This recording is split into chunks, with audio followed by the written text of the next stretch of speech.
100 articles across our country smearing this man's name, smearing his wife's name, smearing a member of this body's name. And we all saw it when we put this young man under oath and showed him the documents. Guess what?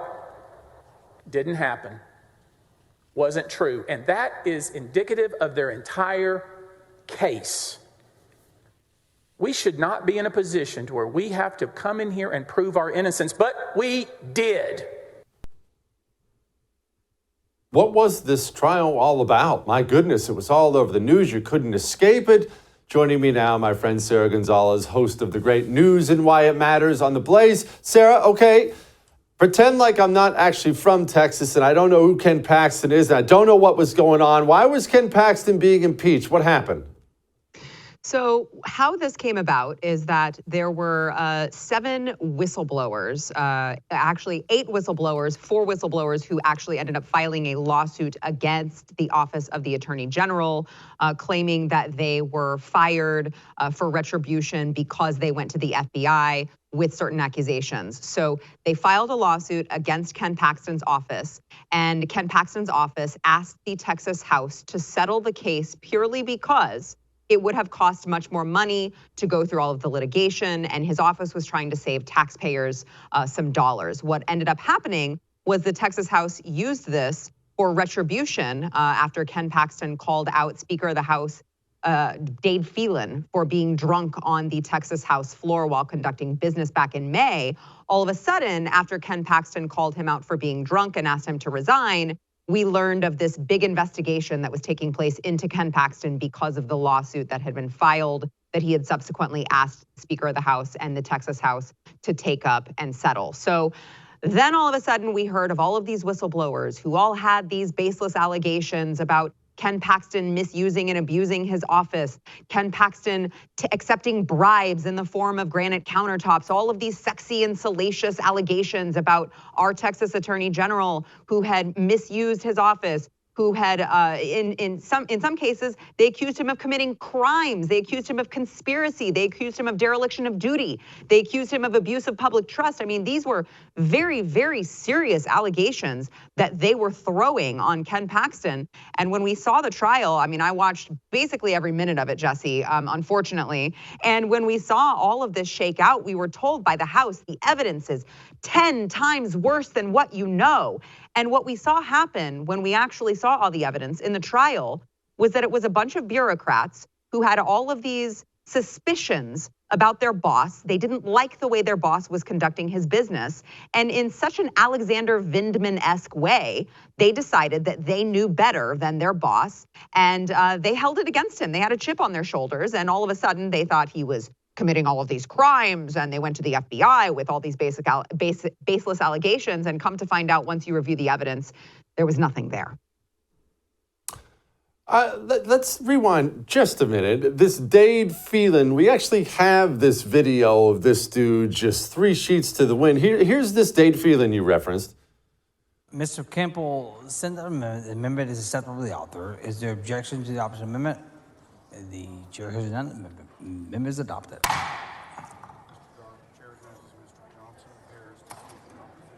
The chair recognizes Mr. Johnson of Harris. Mr. Johnson of Harris to speak in opposition to the bill. You want Niave? Chair recognizes Ms. Niave Criado to speak. The chair recognizes Ms. Niave Criado to speak in opposition to the bill. Okay, so feeling pretty well. Sara, okay, it's one thing to be embarrassed for getting called out for acting like that publicly. It's another thing to bring, 16, 17 counts. That seems like a drastic overreaction. There has to be more to the reasoning behind this, Sara. I mean, look, you would think in a reasonable state, in a deep conservative, what some people might think is this very strong conservative state of Texas, that we wouldn't operate this way. But unfortunately, what we have seen is no Republican in the Texas legislature called for Ken Paxton's impeachment until 48 hours after Ken Paxton called for Dade Phelan to resign. If that's not what it was all about, then tell me, why don't we have any Republican on record publicly calling for Ken Paxton to resign prior to this? Because remember, all of these allegations, all of these whistleblower complaints, all of these were things that occurred in 2019 and 2020. So this was a case that dated all the way back before the past election, where voters overwhelmingly elected Ken Paxton again to run our state. So what Dade Phelan, I guess, wanted to do was override the will of 4.2 million Texas voters who said, we want him running our state. We don't want George P. Bush, by the way. And it really does seem to be as simple as that. This was a vendetta. This was political retribution. And thank God it didn't work. George P. Bush. Is the Bush family involved in this thing?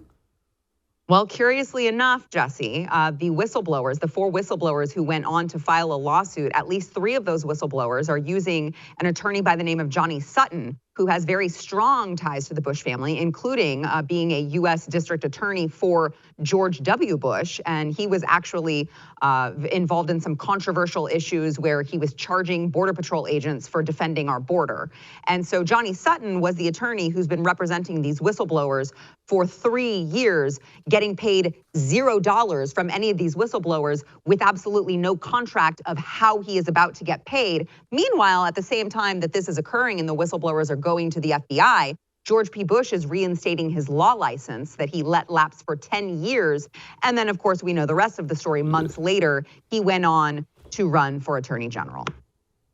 Of course. Oh, of course. What a dirty bit of business. By the way, this was Ken Paxton after he got off scot-free. And so I just want to finish my comments, and then I'll let Eric say what he's going to say, and just say to the President of the United States, you know, let's go, Brandon. We'll see you in court.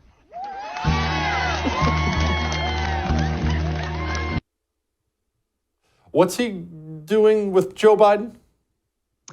Well, I mean, here's the thing. Since Ken Paxton has been suspended, we've had the border buoy barrier issue going on in federal court, where, of course, the DOJ is trying to sue Texas to remove these buoys that we have to try to prevent illegal immigrants from entering into the country. The Biden regime says that that's not humane, that we can't do that. We can't prevent these people from trying to enter through our own sovereign border.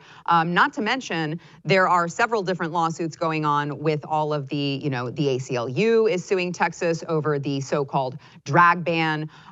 They're suing over pornographic books in schools. So there are a lot of issues that have kind of gone to the wayside since Ken Paxton has been gone. And I think he's putting Biden on notice that he's back, baby.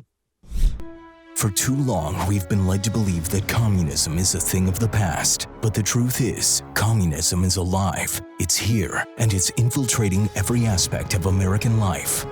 Introducing the Anti-Communist Manifesto by Jesse Kelly, the practical guide for patriots ready to defend our nation from its most dangerous enemy. Discover the shocking extent of communist infiltration in our education system, their alliance with American corporations, and the twisted truth behind environmentalism. This eye-opening book exposes the true face of communism and empowers you to fight back. Join the fight for freedom. Pre-order your copy of the Anti-Communist Manifesto today by going to jessekelleybook.com.